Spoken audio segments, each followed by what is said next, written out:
Taiwan is a small island, strategically located at a junction between Eurasia and the Pacific Ocean. It became the world's darling with the opening up of international maritime transportation. There is a song that says, "This land of ours has been burnt by fire, and you and I have walked hand in hand." This characterizes much of Taiwan's culture and history.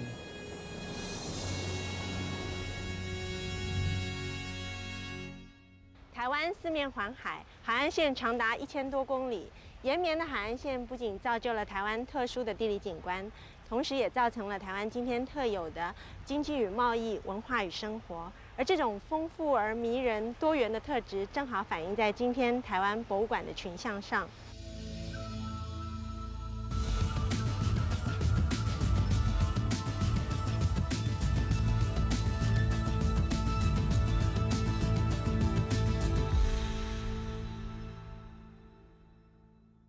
One question has long perplexed Taiwanese. Where did our ancestors come from?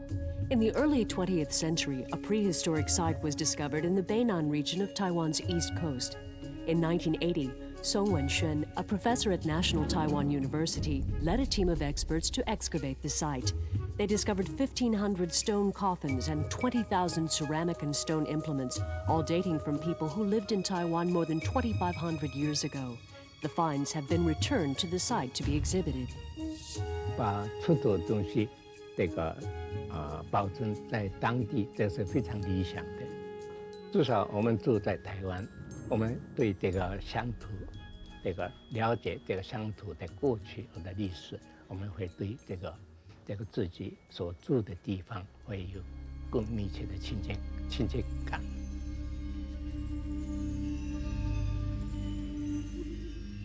In 2001, Taiwan established the National Museum of Prehistory at the Beinan site. This museum provides a comprehensive look at Taiwan, starting from the island's emergence and covering the early history of human habitation.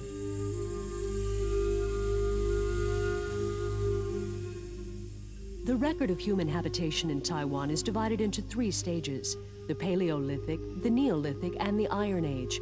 Of all the sites of Neolithic culture on the Pacific Rim, the Beinan site is by far the largest. After extensive research and reconstruction, we now know that these people lived by hunting and fishing and had complex funerary rituals. From this, we can also understand that Taiwan is a rich land that gave and continues to give its inhabitants a prosperous life.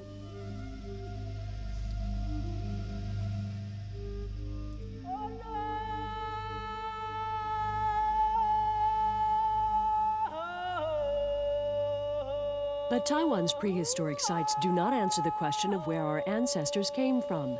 The arrival and dispersion of Taiwan's Aborigines remains a subject of debate among the world's archaeologists and ethnographers.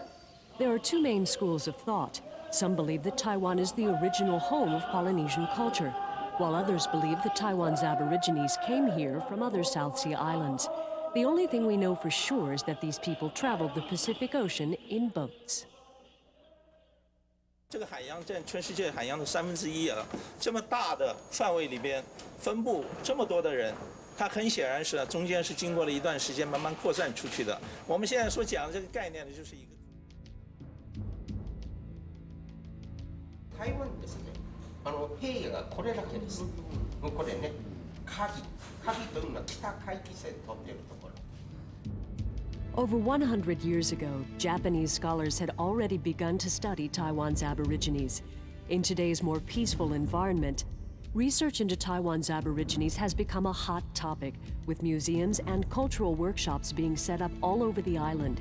Probably the best of these institutions is the privately owned Xuanyi Museum of Formosan Aborigines, which has displays of all aspects of Aboriginal life, including living environments, tattoos, textiles, sculpture, pottery, bead making, and ancestor worship. In the past, much of this culture was ignored. In 1999, the Aboriginal Affairs Council was established, helping to lift the self-esteem, dignity, cultural worth, and social status of Taiwan's Aborigines.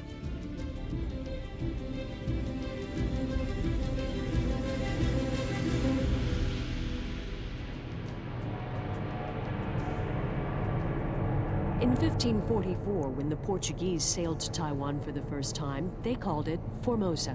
From that moment, Taiwan stepped onto the international stage.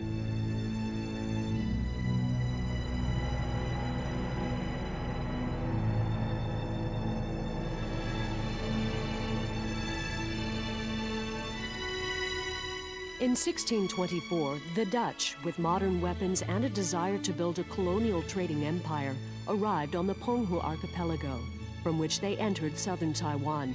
Although it wasn't their intention, it was the Dutch who sowed the seeds of Taiwan's agricultural and trading future.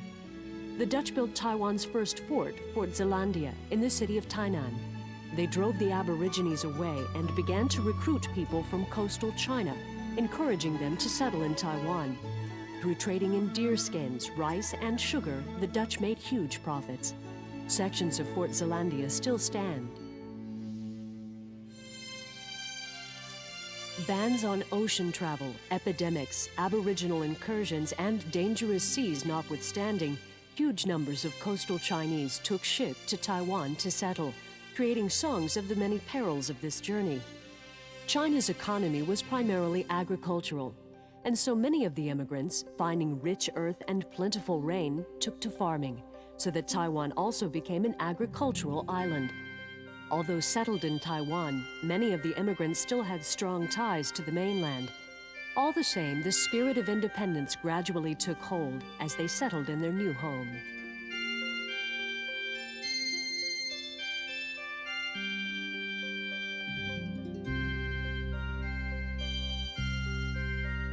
The immigrants primarily came from Minnan, Chinese words for southern Fujian province. In their architecture, utensils, religion, and language, the influence of Minnan can be found. But because of the hardships they faced, the style and scale of things is smaller compared to that of the mainland. Taiwan naturally also had its share of noble families and rich merchants who would import the building materials from the Chinese mainland. A combination of wars and natural disasters reduced the number of such architectural splendors, and in recent years, Taiwan has been actively working to preserve the remaining historic sites.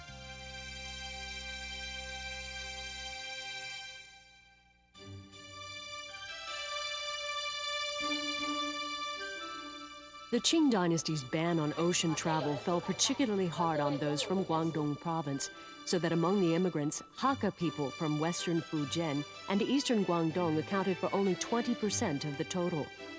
Although they were few in number, the Hakka proved very resilient, and they established settlements all over Taiwan. Although the Hakka are regarded as a minority group, in recent years they have demanded greater recognition. In 2001, the Hakka Affairs Council was established, which has facilitated the revitalization of their language and heritage.